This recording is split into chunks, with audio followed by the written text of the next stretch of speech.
C'est un échange type que l'on entend souvent, très souvent, en début de semaine. Question, comment ça va? Réponse, comme un lundi. Comme un lundi, ça veut dire bon, pas trop. Comme un jour où l'on repart pour une semaine de travail. Ah, le travail. La musique populaire est remplie d'air sur le travail. Le travail, c'est la santé, oui, mais rien faire, c'est la conserver, selon Henri Salvador. Oh, je ne veux pas travailler de Guillaume Apollinaire, mis en chanson par Pink Martini, répond le faut que je travaille de Princesse Erika. Un faut que je travaille, pas plus convaincu que cela. Vous ne détestez pas le lundi, vous détestez la domination au travail. C'est le titre du dernier essai de Nicolas Framont, sociologue, rédacteur en chef de Frustration Magazine et auteur de Parasite, édité, comme ce dernier ouvrage, par les liens qui libèrent. Pourquoi le mal-être s'amplifie-t-il au travail? Jusqu'où le gouvernement et le patronat iront-ils pour décourager les arrêts maladie, les ruptures conventionnelles et les démissions qui symbolisent une sorte de défiance vis-à-vis du salariat, très perceptible chez les plus jeunes? La valeur travail est-elle vraiment ancrée au sein des classes populaires et le droit à la paresse n'est-il pas une revendication de bobos déconnectés? J'en parle tout de suite avec Nicolas Framont. Mais on s'autorise à penser dans les milieux autorisés. Alors ça, c'est encore un autre truc. Les milieux autorisés, vous y êtes pas, vous, hein.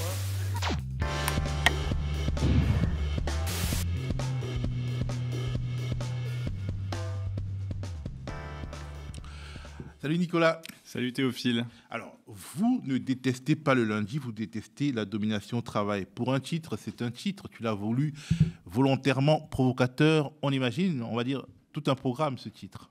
J'ai voulu un titre qui fasse référence à une expérience quotidienne et individuelle.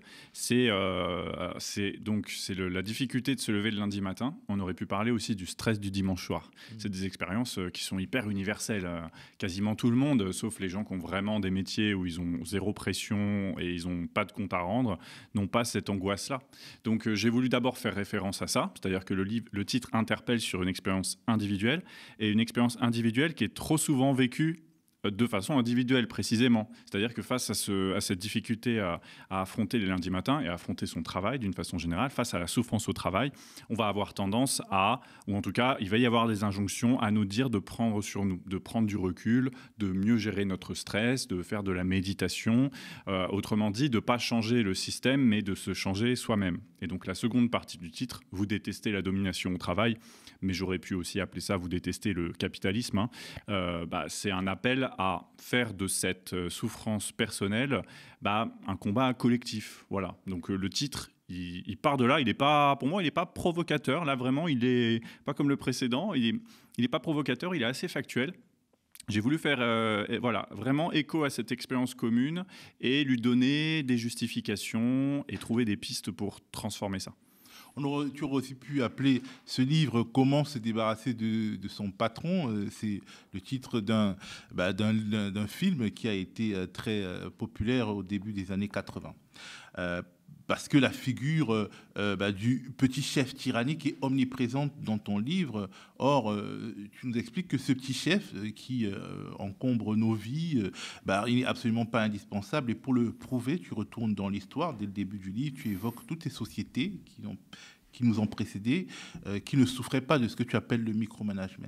Oui, ce que j'ai essayé de montrer à travers ce premier chapitre historique, donc là je me suis penché vers d'autres travaux, des travaux d'historiens, des travaux d'archéologues et d'ethnologues, c'est de montrer que notre rapport au travail, d'une façon générale, d'ailleurs notre rapport au travail, il n'a rien de naturel, que l'humanité a pu connaître des conditions de travail très différentes, que le travail a pu être beaucoup moins central dans nos vies et que la façon dont il était organisé a pu changer complètement. Donc effectivement, ce que j'ai voulu déconstruire dans ce chapitre et ce que j'essaie de déconstruire dans le livre globalement, c'est l'idée selon laquelle il ne peut pas y avoir de travail collectif sans la mise en place d'une hiérarchie plus ou moins forte, et plutôt forte que moins forte d'ailleurs.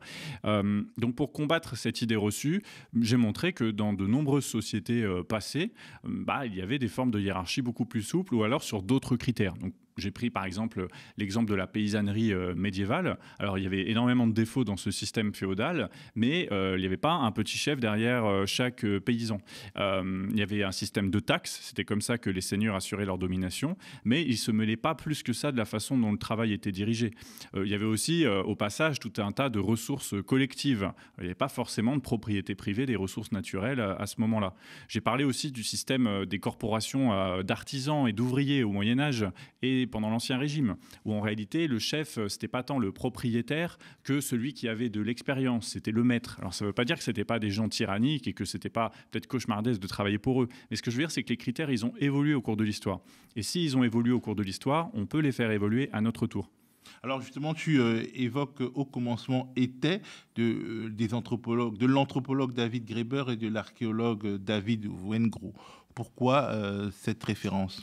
Alors ce livre, pour moi, a été assez fondamental. C'est un livre qui, sur la base des derniers travaux en archéologie notamment, bat en brèche une idée historique très implantée dans nos mémoires collectives. C'est l'idée selon laquelle l'humanité a commencé par des sociétés de chasseurs-cueilleurs, de chasseuses-cueilleuses d'ailleurs aussi, et qui étaient des sociétés primitives, faites de petits groupes, qui menaient pas une vie très intéressante. Et en gros, l'histoire est arrivée à partir du moment, et les choses intéressantes pour l'humanité sont arrivées à partir du moment où on s'est sédentarisé, où on a fait de l'agriculture, et qui disait agriculture disait hiérarchie, disait État. Bref, en fait, à partir du moment où on veut faire des choses en tant qu'humanité, il nous fallait ce système d'organisation contraignante. Ce qui est très intéressant dans le livre de Wengrow et Graeber, c'est qu'ils montrent vraiment sur la base des dernières recherches que ces sociétés de chasseuses-cueilleuses, chasseurs-cueilleurs, ont mis en place des villes, ont mis en place des œuvres d'art complexes, des civilisations.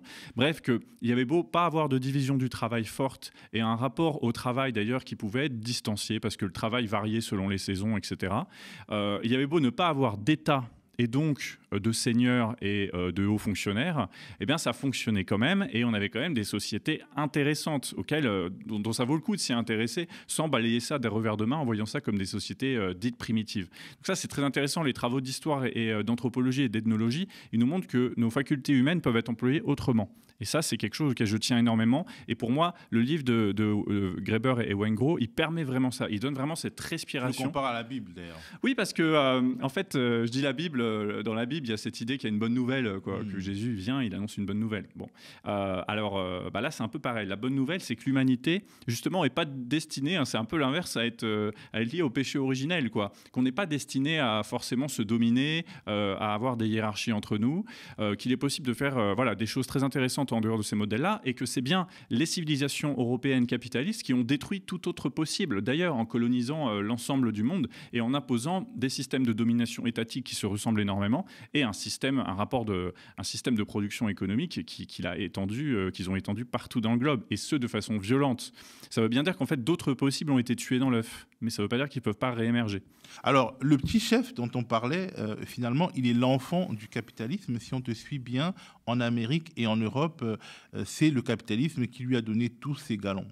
Oui, c'est ça qui est important, c'est qu'effectivement, dans l'histoire récente, se met en place des hiérarchies strictes, principalement destinées à établir de la surveillance et du contrôle. Alors actuellement, les hiérarchies, souvent, elles vont se justifier autrement. Elles vont dire qu'elles assument du leadership, qu'elles assument la cohésion, qu'elles cherchent à faire grandir leurs équipes. C'est ce qu'on entend auprès des managers des grandes entreprises capitalistes. Mais en réalité, le principe est le même. Globalement, il faut contraindre des gens à faire ce qui leur est désagréable de faire. Et en ce sens, c'est un peu similaire à l'armée. L'armée, s'il y a autant de chefs, c'est qu'il faut bien contraindre des gens à aller au combat et risquer leur vie pour une cause qui leur échappe largement et qui souvent n'est pas la leur. C'est un peu le même système dans le capitalisme. C'est que globalement, on fait, quand on travaille pour une entreprise privée, on y reviendra dans le cas du public, on fait des choses qui sont désagréables et on ne les fait pas pour nous. C'est-à-dire que toute une partie de ce qu'on produit est volée par le propriétaire. Donc c'est ce qui s'appelle l'exploitation. On travaille un temps donné, il y a une partie qui vient nous rémunérer nous et une partie toujours croissante qui vient rémunérer les actionnaires. C'est désagréable de faire ça et la plupart des gens traînent des pieds. C'est pour ça qu'on a besoin d'une hiérarchie. Il ne peut pas y avoir de capitalisme sans hiérarchie. Il ne peut pas y avoir de capitalisme sans domination au travail et donc sans violence au travail. C'est pour ça que toutes ces théories managériales qui cherchent à enrober tout ça de bienveillance et d'empathie, ça ne peut pas marcher puisqu'intrinsèquement, le système, c'est bien un système de contrainte et de dépossession. En parlant de contrainte et de dépossession, tu parles de l'émergence du contremaître dans les sociétés esclavagistes coloniales coloniale d'Amérique, où justement le capitalisme s'est consolidé, sinon créé. Exactement. On peut dire, certains historiens avancent vraiment la thèse que sans esclavage en Amérique, sans ce crime contre l'humanité, il n'y avait pas de capitalisme possible parce que ça a permis ce qu'on appelle l'accumulation primitive de capitaux qui ont permis ensuite, à plus long terme, de lancer la révolution industrielle et la colonisation du monde. Donc ça a été une aubaine pour la bourgeoisie qui est devenue la classe émergente. Et effectivement, donc ça c'est la première raison, il y a une raison financière au fait qu'il y a un lien entre l'esclavage et l'existence du capitalisme, mais il y a aussi des choses qui ont été inventées à cette occasion. Donc des historiens montrent que, par exemple, ont été inventées pendant cette traite des esclaves la comptabilité moderne, c'est-à-dire vraiment le fait de mettre un coût en face d'une dépense et quelque part d'instrumentaliser les corps, hein, de façon d'ailleurs absolument abominable, puisque en gros c'était des gens, les négriers, c'est des gens qui calculaient que s'il y avait 30% de mortalité sur leur navire, ça passait quand même, ça restait un modèle rentable. Donc ils faisaient ces calculs en permanence à partir de corps. Alors après, c'est aussi là que s'invente le système de contremaître, c'est-à-dire vraiment cette surveillance stricte, absolument tyrannique, absolument effroyable du corps des personnes.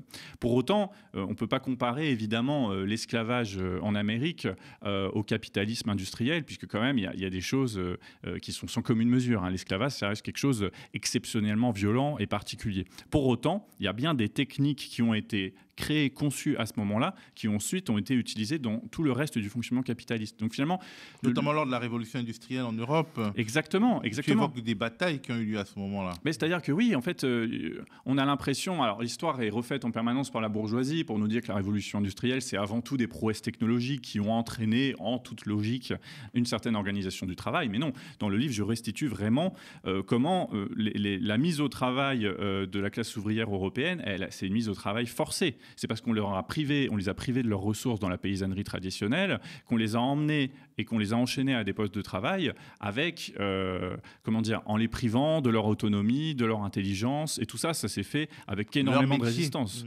De leur métier, exactement. C'est-à-dire de faire en sorte qu'il n'ait plus un métier, mais qu'il soit juste un poste de travail. Et ça s'est pas passé facilement, hein. Contrairement à ce qu'on dit, il n'y a pas eu de compromis fordiste, c'est-à-dire une sorte d'acceptation de conditions de travail dégradées en échange d'un bon salaire. Non, les capitalistes ont toujours cherché à obtenir les salaires les plus bas et effectivement ont toujours dégradé les conditions de travail en privant les gens de leurs ressources et de leur autonomie humaine, et les gens se sont toujours révoltés. Et là aussi, on a eu besoin des petits chefs pour entraîner le peuple des travailleurs, le conduire dans les usines. Exactement. Le petit chef, c'est à la fois celui qui surveille, mais c'est aussi le personnage zélé, celui qu'on va valoriser en raison de sa loyauté. Et effectivement, dans le capitalisme industriel, le contremaître, d'ailleurs les syndicalistes du début du XXe siècle appelaient à refuser d'être contremaître. C'était la compromission ultime de devenir chef. C'était une promotion, certes, mais pour mieux oppresser ses semblables. Alors, il y a un aspect systémique dans la domination travail que tu pourfends, comme le montre aujourd'hui. Donc, on parle de l'époque contemporaine, des affaires comme l'affaire France Télécom, etc. Beaucoup de personnes ont écrit là-dessus. Mais on a envie de se poser la question, à qui profite le crime? Est-ce que France Télécom ou Orange ou toutes ces grosses boîtes ont vraiment besoin de dépression, de burn-out pour faire du profit? Dans le cas de France Télécom, il a été prouvé d'ailleurs à travers le procès que plutôt oui, c'était bien une politique managériale consciente. La justice a parlé de harcèlement moral institutionnalisé, c'est-à-dire que concrètement, il y avait nécessité, pour des raisons économiques, financières, de transformer à grands pas une entreprise publique avec des gens attachés à une certaine idée du service public, par exemple, en entreprise privée très rentable pour ses actionnaires. Et donc, effectivement, le PDG de France Télécom avait dit à ses cadres il faudra faire sortir les gens par la porte ou par la fenêtre, une métaphore atroce quand on pense au nombre de suicides qu'il y a eu à France Télécom. Eh bien, en fait, l'idée, c'était effectivement de pousser les gens au départ. Donc, effectivement, il y a une violence au travail qui est un reformatage violent, qui est un formatage violent des salariés. Et parfois, il peut être très violent quand le but, c'est de les faire partir. Donc, effectivement, dans toutes ces boîtes où... Alors, moi aussi, ça m'interroge, c'est-à-dire... est-ce que provoquer autant de souffrance au travail, au bout d'un moment, ça ne va pas avoir des impacts économiques? Alors en fait, ça en a déjà. Concrètement, la productivité du travail en France a baissé ces dernières années, notamment à cause de l'augmentation du nombre d'arrêts maladie. Parce que les gens sont malades. Donc peut-être qu'à large échelle, ça commence à avoir des effets. Mais à l'échelle des entreprises, avoir des gens qui souffrent, c'est très bien. Parce que des gens qui souffrent et qui sont stressés à longueur de temps et qui dorment mal la nuit, c'est des gens qui sont dociles. Quand on est en stress, par définition, notre corps nous empêche d'avoir du recul critique sur notre situation, nous empêche de communiquer avec nos collègues. On peut aussi être violent quand on est en stress. On peut absolument, absolument. Le stress rend irritable, rend violent et divise. Avoir un collectif de travail stressé, c'est avoir l'assurance de gens qui ne coopèrent pas entre eux et donc qui ne coopèrent pas contre leurs patrons ou contre leurs actionnaires. Donc moi, je pense que c'est quand même un bon plan, la souffrance au travail. C'est pour ça que quand ils feignent de s'intéresser aux problèmes et de dire qu'ils vont lutter contre, en fait, c'est toujours des mesures qui n'aboutissent pas. Alors, comme souvent avec les livres et les articles issus du moule Frustration Magazine, il y a un aspect ludique dans ce livre-ci, et notamment une sorte de petit jeu, si on peut dire. Le petit jeu, c'est quel chef avez-vous, avec une sorte de typologie. Tu as le chef d'équipe, tu as le chef autoritaire, tu as le chef bureaucratique. Est-ce que tu peux nous en dire un peu plus sur ces figures du chef? Alors, il faut savoir que dans le prochain Frustration Magazine papier, il y aura le test vraiment à faire. Il faudra cocher des cases et vous pourrez voir quel chef avez-vous. Alors, ou quel chef êtes-vous? Ou quel chef êtes-vous, exactement. Pour en dire quelques mots, ce qui est intéressant, c'est de voir comment la typologie des chefs évolue avec le temps. En gros, je décris un type de chef qui était souvent décrit, notamment dans la littérature des années 50-60. C'est le chef d'équipe. Donc le chef d'équipe, c'est la personne qui est promue au sein d'une équipe et qui se met à diriger cette équipe-là, tout en continuant à faire le même travail qu'elle, en quelque sorte. Premier parmi ses pairs. Oui, voilà. Et ce type de chef-là, c'est plutôt celui quand on assiste à ça, qui a une forme de légitimité, parce qu'il met la main à la pâte. Et puis, en fait, petit à petit, s'impose un autre type de chef. Et donc, ce chef-là, il est plutôt déclinant. Il y a de moins en moins de promotions internes dans les entreprises. Par contre, il y a de plus en plus de promotions externes. C'est-à-dire que de plus en plus, si vous travaillez dans un groupe privé ou public d'ailleurs, vous allez avoir des chefs qui ne sont pas là parce qu'ils ont fait le même travail que vous et se sont bien débrouillés, et puis sont des gens qui ont une capacité de communication plus élevée que la moyenne, ce qui peut arriver. Non, c'est des gens qui ont un certain niveau de diplôme, et ce diplôme leur donne une position sociale et un certain soi-disant savoir-faire à vous diriger. Ça, c'est le chef bureaucratique. Le chef bureaucratique, il est là pour appliquer des directives, et de préférence de façon la plus froide possible. En fait, le capitalisme contemporain, c'est pas très intéressant pour lui d'avoir des chefs empathiques et qui connaissent bien leur travail. Il faut plutôt des chefs... Parce qu'ils peuvent dire à la hiérarchie, mais non, ce que vous me demandez est impossible. Absolument. Et c'est exactement ce qu'un PDG d'une entreprise capitaliste ne veut pas. Il ne veut pas être contredit, et surtout pas par sa chaîne hiérarchique. La chaîne hiérarchique, elle doit obéir. Et pour ça, mieux vaut avoir des gens qui ne sont pas du tout rompus aux règles du métier, qui n'ont pas d'histoire particulière avec l'entreprise. D'ailleurs, les PDG des grandes entreprises françaises, ils tournent énormément. Ils restent très peu longtemps en poste. Aussi parce qu'il ne faut pas qu'ils s'attachent trop, quoi. Si tant est que ça puisse arriver, parce que ce n'est pas une classe qui se caractérise beaucoup par cet attachement-là. Donc ça, effectivement, la figure du chef bureaucratique, elle est montante. Et puis après, il y a une figure qui est quand même importante, parce que beaucoup de gens l'ont expérimenté, c'est la figure du chef tyrannique. Le chef tyrannique, moi, ce que j'ai cherché à faire dans le livre, c'est à sortir des analyses psychologisantes qui sont très à la mode. C'est par exemple d'analyser cette tyrannie comme l'expression d'une perversion narcissique. Les pervers narcissiques, c'est une catégorie psychologique de gens qui prennent du plaisir à faire souffrir les autres. Bon, il se trouve qu'il y a beaucoup plus de chefs tyranniques que de pervers narcissiques dans ce pays, j'en suis bien persuadé. Et en réalité, on ne naît pas chef tyrannique, on le devient. Et chef tyrannique, c'est... pour moi, les hiérarchies sont les hiérarchies sont de plus en plus dures et de plus en plus violentes à mesure que ce qui est demandé aux salariés est violent et absurde. Tu vois, ce que je veux dire, c'est que par exemple, dans le secteur public, on assiste, effectivement, moi j'ai beaucoup d'histoires de chefs complètement défaillants, alors soit parce qu'ils sont complètement absents, ça je pense particulièrement aux proviseurs de lycée par exemple, qui sont aux abonnés absents, qui n'osent pas sortir de leur bureau, qui sont terrés, mais aussi les chefs tyranniques, les chefs de service, etc. C'est parce qu'à mesure que le service public se dégrade, on demande à ces fonctionnaires de faire des choses qu'ils réprouvent, parce que les gens ont une conscience professionnelle et ont envie de faire les choses bien, ont envie de rendre service à des gens, et à la place on leur demande l'inverse, on leur demande de faire moins bien, et c'est pour ça il faut des chefs qui les poussent à faire ça. Et donc plus on demande des choses absurdes aux gens, plus il faut des gens un peu cruels et sociopathes quand même, hein, pour les pousser à le faire. D'où pour moi à chaque fois qu'il y a un chef tyrannique quelque part, il faut se demander quel est le système qui a fait qu'il s'est retrouvé là. Voilà. C'est à la fois un système d'impunité, hein, un chef tyrannique à qui on ne dit rien, c'est qu'effectivement il y a quelque chose qui l'autorise à faire tout ce qu'il fait, mais c'est aussi qu'il est là pour répondre à une certaine contradiction de l'appareil productif et de l'entreprise. Et c'est ça, cette contradiction-là qu'il faut trouver trouver, avant de se jeter sur des explications psychologisantes qui font plaisir. Je veux dire, c'est toujours plaisant de traiter son chef de connard ou de pervers narcissique, et je jette la pierre à personne de faire ça, c'est le juste retour des choses. Mais si on veut transformer la situation, il faut comprendre les racines du problème. C'est ce que j'essaie de proposer des explications dans le livre. Alors, je voudrais qu'on parle maintenant de la valeur travail, la fameuse valeur travail qui diviserait les classes populaires et fidéliserait une partie d'entre elles au RN, une valeur travail dont tu parles dans ce livre, une valeur travail qui diviserait aussi la gauche, comme on peut le voir régulièrement, avec, on va dire, d'un côté, pour être caricatural, Sandrine Rousseau, qui parle du droit de la paresse, et de l'autre, François Ruffin, qui explique que la valeur travail, elle n'est pas quelque chose de droite uniquement. Quel est le rapport que tu entretiens avec cette expression? Parce qu'en réalité, dans ton livre, tu ne désapprouves pas le travail, tu désapprouves les formes contemporaines du travail.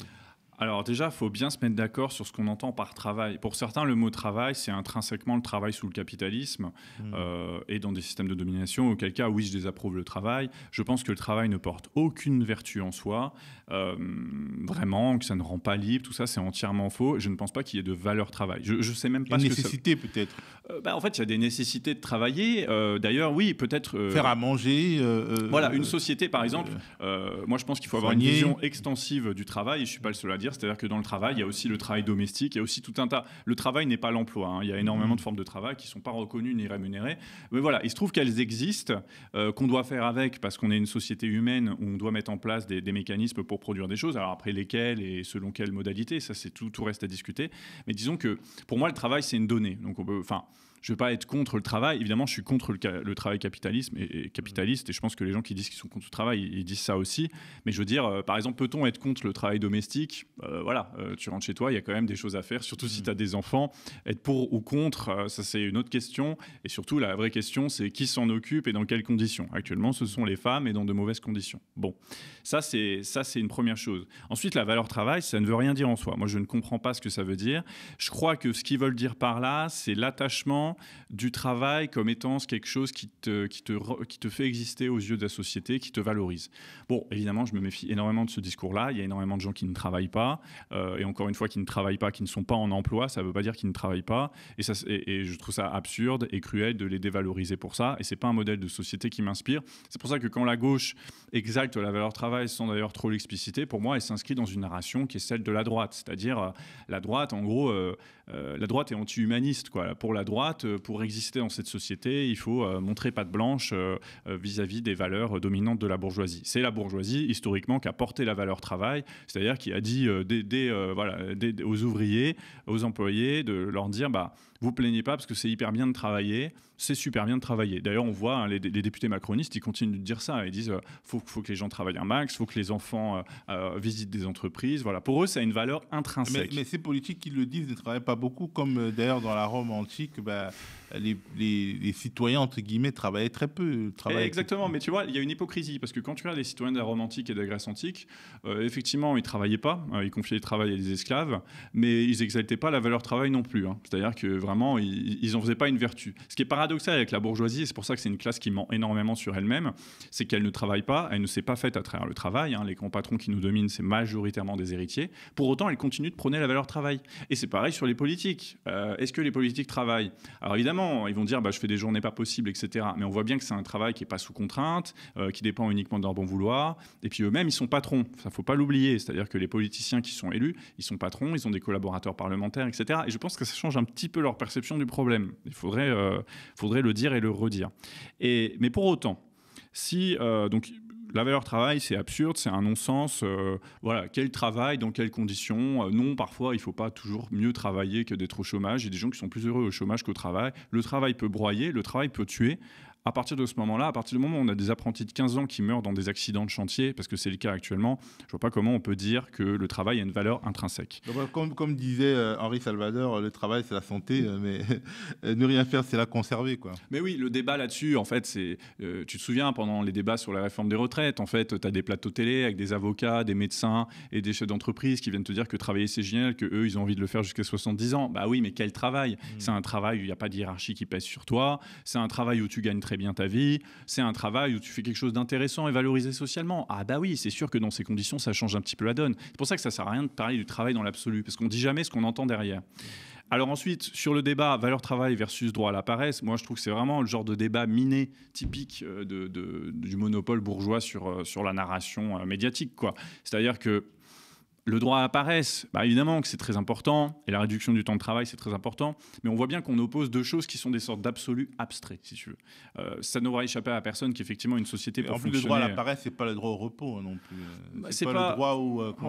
Le terme est hyper connoté, tu vois, paresse, c'est paresseux. Alors évidemment que c'est miné d'avance de dire les choses en ces termes, ça n'a pas de sens. Par contre, effectivement, si tu parles de droit au repos, si tu parles droit au temps libre, ça va avoir un écho beaucoup plus positif. Et on le sait que évidemment qu'il faut réduire le temps de travail, par exemple.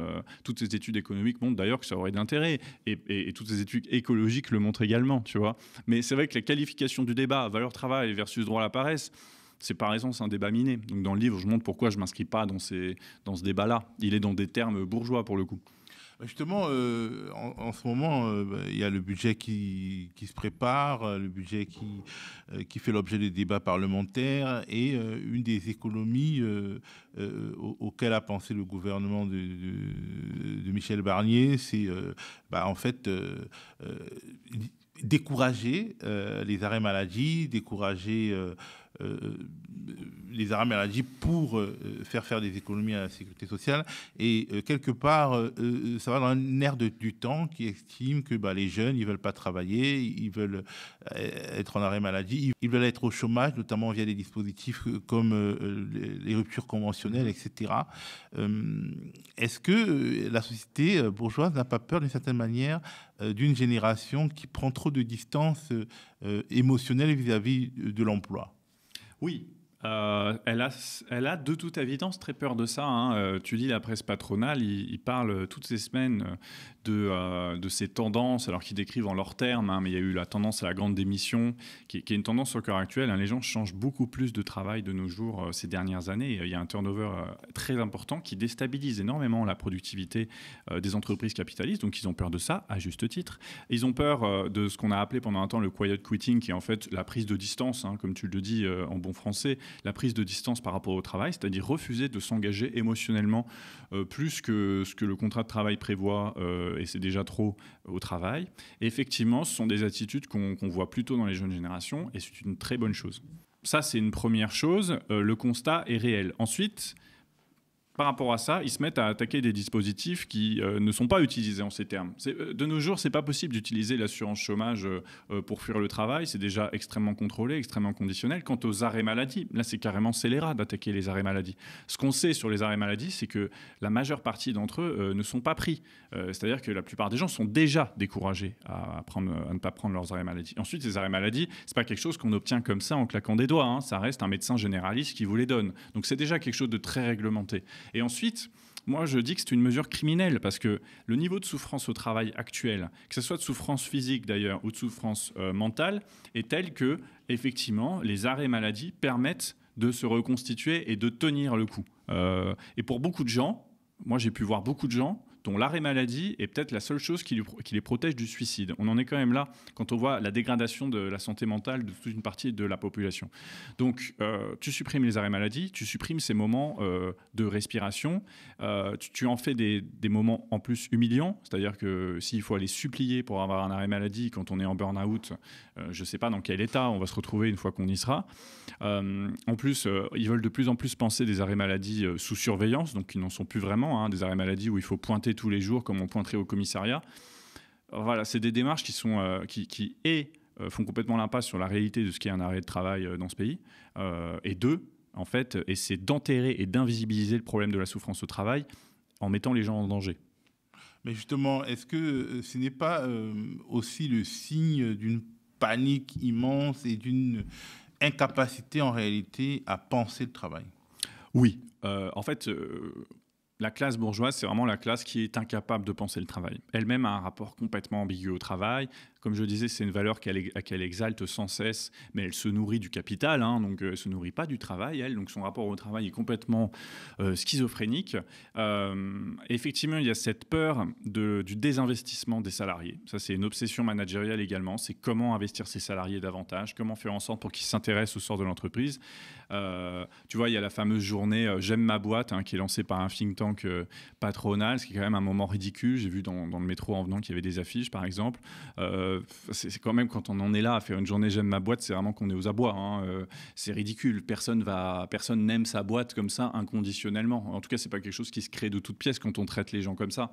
Donc effectivement, je pense qu'il y a une petite panique de leur part qui est aussi liée à la remontée de la conflictualité au travail d'une façon générale. C'est-à-dire qu'il y a toujours beaucoup de grèves. Là, cette semaine, il y a eu la grève chez Ubisoft, par exemple. Donc ça veut dire que des secteurs qui sont ordinairement pas du tout touchés par le syndicalisme et la grève sont maintenant touchés par ça. Donc, potentiellement, effectivement, la situation leur échappe et les grands mouvements sociaux qui ont été directement liés à la question du travail, je pense aux Gilets jaunes, au mouvement contre la manif des retraites, ont quand même rassemblé la majorité des gens et ont été des mouvements extrêmement populaires. Donc, effectivement, peut-être qu'ils sont aux abois parce que leur modèle est à bout de souffle, je le crois. En tout cas, on peut en discuter avec toi par le biais de ce livre. Merci d'être venu en parler avec nous. Vous ne détestez pas, paru aux éditions Les Liens qui libèrent. Et merci à vous de nous avoir écoutés. Achetez ce livre. Si vous êtes convaincu, lisez-le, partagez-le, soutenez le média, soutenez Frustration Magazine et les médias indépendants. Restez connectés aux médias.